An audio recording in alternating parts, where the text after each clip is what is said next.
आता पहा 17वा प्रश्न, ब्रीदवाक्य संतांचे वचन महत्त्वाचे शब्द लिहिताना कोणते विरामचिन्ह वापरतात?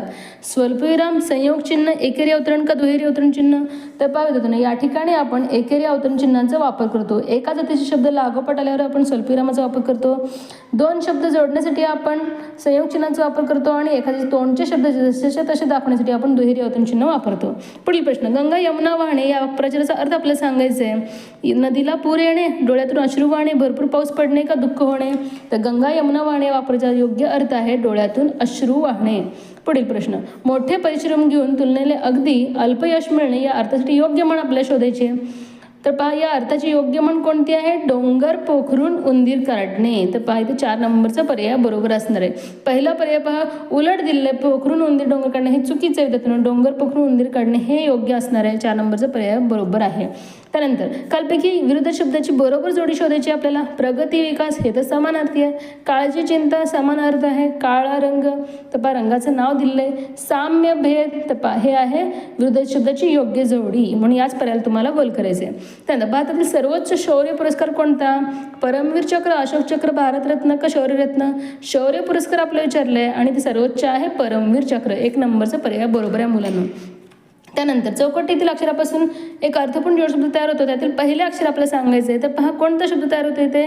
उपास तापास, म्हणजे पहा उ हे पहिलं अक्षर आहे. उ कुठं दिले? 1 नंबरच्या पर्यायामध्ये. या पर्यायाला तुम्हाला गोल करायचे.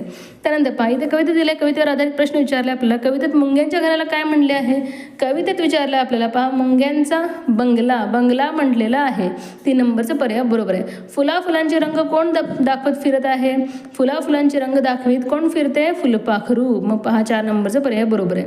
वर्णानुसार पहा योग्य पर्याय निवडायचं तुम्हाला. पर्यात पोहू दुपारी, तर पहा पर्यात पोहू कुठं दिलेलं आहे?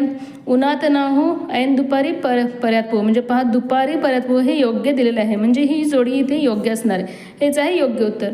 चांदण्या मोजू सकाळी हे चुकीचं असणार आहे, कारण आताच आपण पाहिलं उन्हात नाहू सकाळी म्हणलेलं आहे. म्हणजे 1 नंबरचाच पर्याय बरोबर आहे मुलांना. त्यानंतर पाहता गणिताचे प्रश्न आणि त्यांची उत्तरे पाहूयात. 26वा प्रश्न पहा, सोबतच्या आकृतीतील त्रिकोणाचा प्रकार कोणता? तर पाहू देतो, ही बाजू वेगळी आणि हे 2 बाजू सारखे म्हणलेले. मग पहा या कोणांवरूनच आपल्याला ओळखायचं होतं. हे काय आहे? 2 बाजू सारखे, एक बाजू वेगळी, म्हणजे समद्विभुज त्रिकोण. 4 नंबरचा पर्याय बरोबर आहे. 16,616, 16,616, पहा पहिलंच पर्याय बरोबर आहे. 490 आंतरराष्ट्रीय संख्या चिन्हात, म्हणजेच 490, पहा इथे 2 नंबरचा पर्याय बरोबर आहे. 58 ही संख्या रोमन संख्या चिन्हात कशी लिहाल? 50 साठी कोणतं रोमन अंक आहे? यल, आणि पुन्हा वर 8, म्हणजे यल ही ट्रिपल आहे. मग पहा हेच आहे योग्य उत्तर. 3 नंबरचा